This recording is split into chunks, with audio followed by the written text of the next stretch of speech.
This episode is brought to you by Athletic Brewing Company. No matter how you do game day, on the couch, in the crowd, or manning the snack table, Athletic Brewing fits right in. With a full lineup of non-alcoholic beer styles, you can enjoy bold flavors all game long. No hangovers, no buzz, no subbing out for water in the second half. Stock the fridge for tip-off with a variety of non-alcoholic craft styles available at your local grocery store or online at athleticbrewing.com. Near beer, fit for all times. This episode is brought to you by Peloton. Break through the busiest time of year with the brand new Peloton Cross Training Tread Plus. Powered by Peloton IQ. With real-time guidance and endless ways to move, you can personalize your workouts and train with confidence, helping you reach your goals in less time. Let yourself run, lift, sculpt, push, and go. Explore the new Peloton Cross Training Tread Plus at onepeloton.com. The Last Show with David Cooper. Procrastinate your life away with us. It's the report everyone's been waiting for, and the results are in. The year-end Canadian UFO report has been released. What's in it? Are we alone? That's what we're going to discuss here with Lee Kunla, a political science professor at Humber Polytechnic. He co-hosts the Uncover Up podcast, which you should check out if you would like. I like it. I've been on it. Or I haven't been on it. You're coming on it. Segments of your stuff have been on it. Oh, and, yeah. And then we're going to invite you on it, and you're going to be our conspiracy. Love it. Okay, this report, it's a bombshell. If you look at the guy whose name is on the report, you can contact him, and he's got a Hotmail email address, so you know the report is legit. I saw that too. I love that. Yeah. I feel like if I were trying to treat UFOology.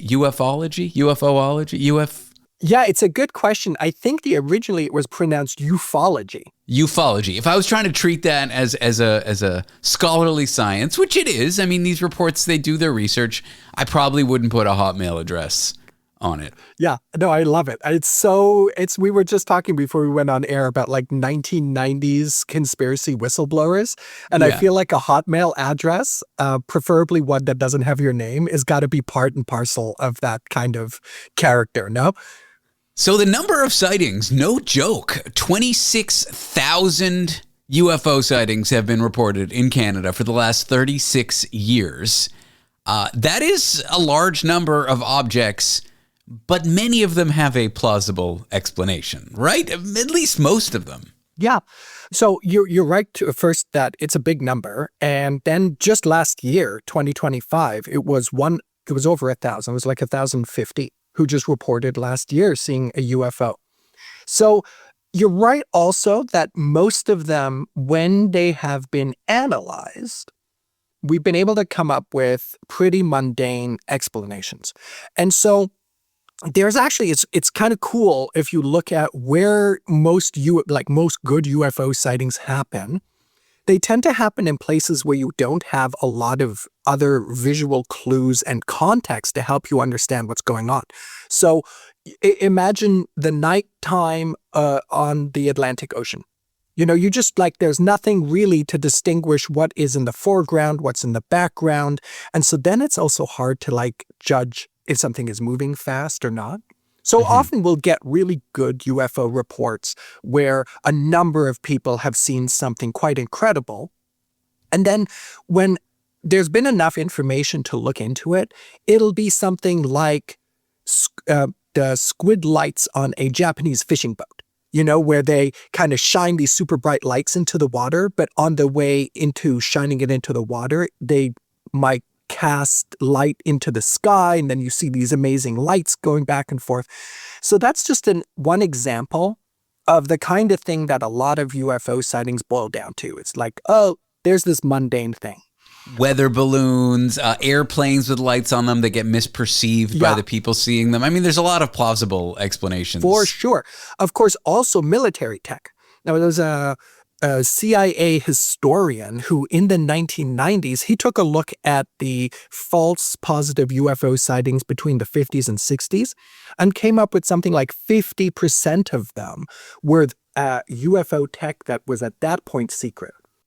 You mean not like UFO tech. Oh my military goodness. like military aircraft? Sorry, military tech that was at that point secret. When people though nonetheless saw it, they were really surprised by it, right? So like the B-2 bomber, or what was the one before the B-2 bomber? Well, there's the U-2, which was the super high. It wasn't a bomber; it was a reconnaissance airplane. It flew super high. People didn't know about it, and the earliest versions would reflect sunlight off of it. So it was like it was a UFO generator. But then there's this 3% in the report, and it's this kind of kernel of like good sightings seen by lots of people that remain unexplained, and that's where the action is. That's where Mulder and Scully live. Exactly.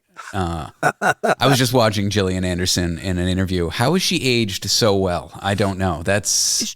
Yeah, I just actually looked her up too for because I was like, what's happening with Gillian Anderson these days? I was like, wow. She's in a lot of great shows, but she is 57 years old and she is stunning, amazing. Okay, I'm getting totally off the mark here. The 3% of unexplained UFOs, can we categorize them at all? Like, what are people mostly saying in that unexplained group? Well, there are, yes. So the short answer is yes, we can categorize them. And people are seeing different things. But these will be things like your audience, I'm sure, will have seen the UAP videos that were shot by some of the F-18 Navy fighter jets. These are like, oh, here's like video image of an object that is moving in ways that one of the pilots said, our material science cannot explain or recreate this. And then you're like, this is a lot of people who are seeing this thing moving in completely bizarre ways. Well, it's an example of the kind of thing that is part of this 3%, where these are like good sightings. Now, in terms of like, what is it that people are seeing? There is quite a lot of variety. So in terms of shape, it's interesting that you don't get the classic saucer shape. You get cigars, you get lights, you get points, stuff like that. People tend to be seeing that kind of stuff. And there's really no trend around color. Like, I'm looking at the color breakdown. Most of them are white, but then the different colors, it's all kind of, evenly distributed. Exactly. Multicolored is like the next one. Under white is basically 50%. Multicolored is like 15%. And then everything else, black, silver, orange, whatever, is all like between 3 and 5%. What kinds of people are making these reports? Are they hippies who have done a bunch of, illegal substances out in the woods with their Birkenstocks and their hemp pants and all this, playing devil sticks and hacky sack? Or is it fighter pilots or regular commercial pilots who are of sound mind, at least enough to fly an aircraft? Yeah, well, so you're right to put it that way, because I think when those of us not interested or following UFOs, when we hear about sightings, I think we think of one of those two categories, which is not the airplane pilots, but the hippies. And so reports like this, and we've had a lot of evidence of this throughout the years, they take pains to really demonstrate that, no, it's like police officers, teachers, it's daytime, it's airline pilots, military professionals, radar operators, and often the best ones are all these people together. Now, one of the metrics in this report is the strangeness of the incident. What does that mean? Well, it's a good metric because, in a sense, it's like, again, some of it is just kind of, it is a UFO to the observer, but it's not necessarily a UFO to everybody else. So the strangeness is like how unexplainable it is. Sierra has all the best active and outdoor brands you need. From athletic stuff, like a full court pickup game, swish, to athletic-ish stuff, like a half-mile stroll. Get those steps in. And for morning hikes up the mountain trail, good pace. To nighttime ghost stories from the camping chair. What a twist. Whatever level of active, Sierra loves it all. Head to Sierra or Sierra.com for the brands you want at the prices that let you do it all. From athletic to athletic-ish, Sierra's got it. The 2025 year-end that's the report people care about. This report people care about even more. The 2025 year-end Canadian UFO report has been released, and we're digging into it here on Conspiracy Corner with Lee Kuhnla, political science professor at Humber Polytechnic, who co-hosts the Uncover Up podcast. Lee, welcome back to the show. Thanks, David. We were discussing strangeness as a metric in this report. I'm unclear on what this means. Like, is it just self-reported by the people that see it?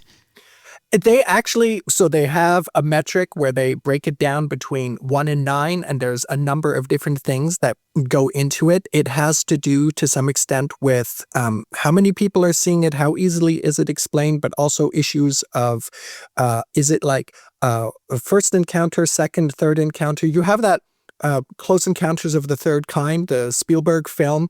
This is like somebody has had a direct encounter with an alien as opposed to like what happened when I saw a UFO.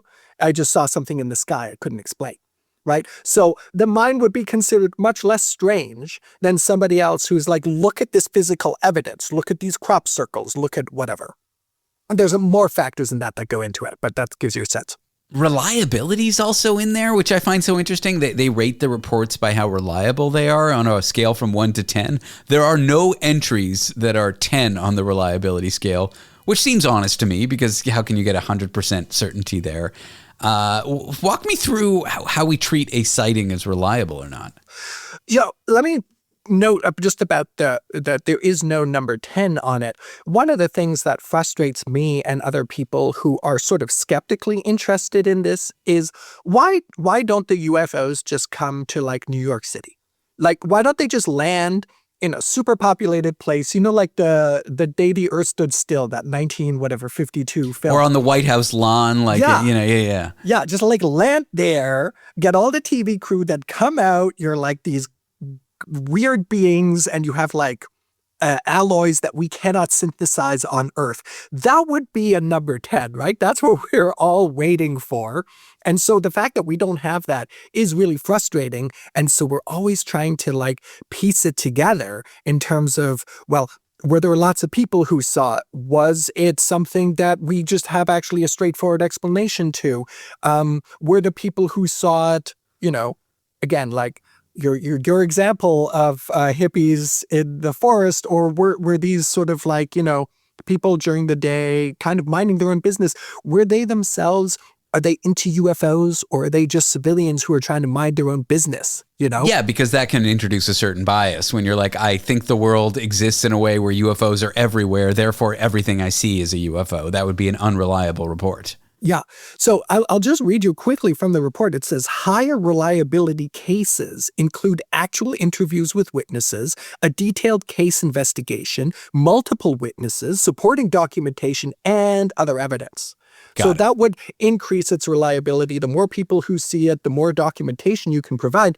Hey, can you get me an F-18 video footage of a Tic Tac going really weird that is also then corroborated by the pilot, by the radar operator? That's a good sighting, as opposed to me in 2 summers ago while I was sitting by myself on a beach in the middle of the night. And I was like, what is that weird thing in the sky?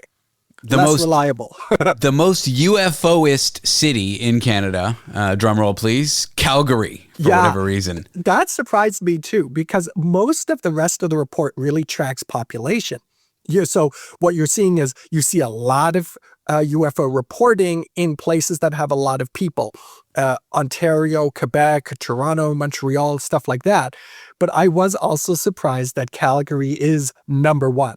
Could it be that like you leave the city and there's not a lot of light pollution? Or could it be something in the minds of the Calgary people? Calgarians? Yeah. I need that. I think that your first one is that's certainly what I was leaning towards. But you see the same kind of trends also when you see when are people seeing it. It tends to be in the summer months, so July, August, and it tends to be between 8 and about midnight, 8 p.m. and midnight.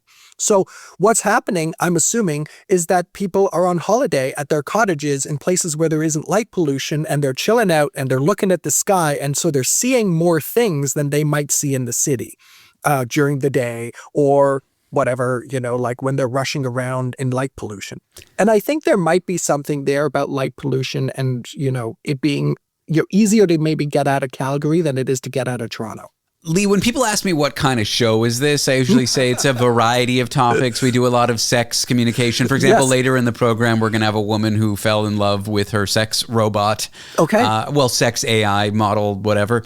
I also say it's a lot of science communication. And then I say I have a conspiracy theory expert on the program.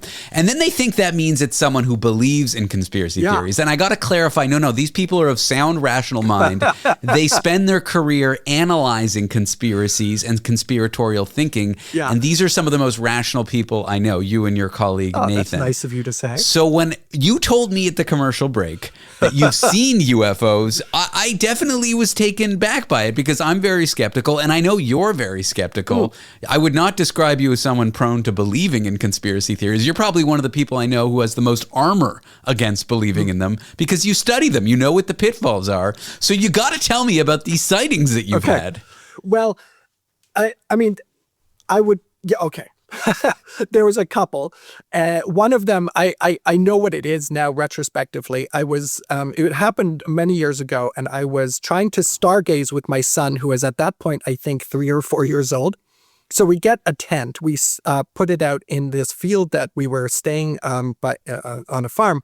And I'm lying there with him. He, of course, fell asleep because the problem with summer and stargazing is like that stars don't come out till like 10:30 or 11 at night.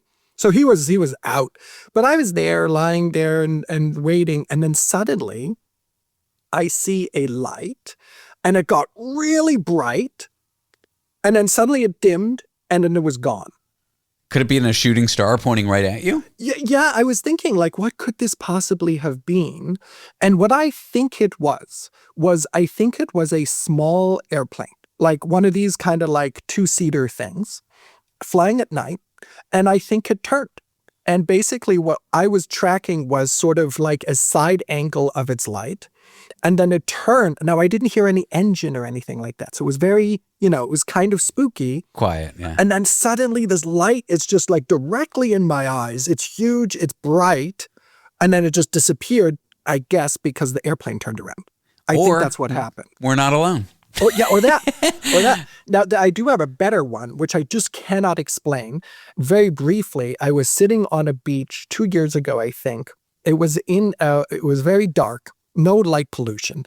And I see what looks like a line etched into the sky, like a white line. And as it was forming, the tail of it wouldn't disappear. So it was not at all like a comet. It was super straight. And I was actually having like a slight argument with my wife who was trying to go to bed. I was like, you got to come out. You got to see this. And she's like, no, it can't be that interesting. Like, leave me alone. And we had like 30 seconds of discussion about this when she finally comes out and took a look, and it was still there. Okay, so it wasn't like I'm prone to retinal detachment because of my bad vision, which means I could theoretically see streaks of light in my eyesight. It's never happened. Okay. And don't worry, I go to the eye doctor every now and again. But like, it wasn't just you. She saw it too, I guess is what you're saying. She saw it too.